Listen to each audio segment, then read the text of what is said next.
Beijing has invested billions of euros in mining and manufacturing in Serbia.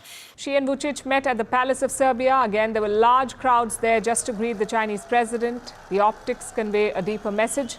The opening ceremony for the Cukaru Peki mine was attended by Serbian President Aleksandar Vučić and Chinese Ambassador to Serbia, Chen Ber.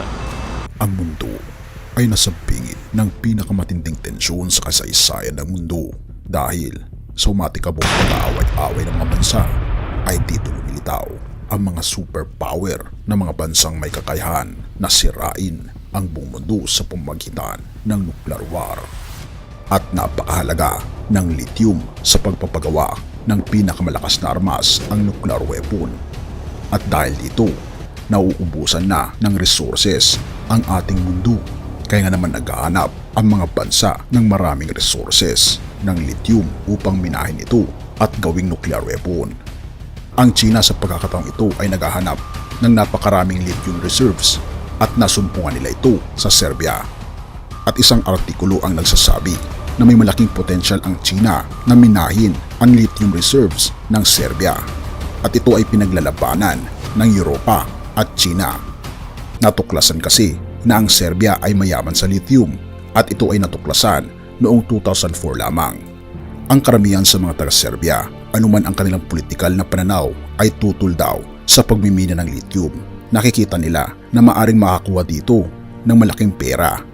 Ngunit ito'y napakalaking babala para sa lugar ng Serbia dahil una, masisira ang kanilang kalikasan at pangalawa, makakagawa ito ng napakalakas na nuclear bomb na siyang sisira sa mundo.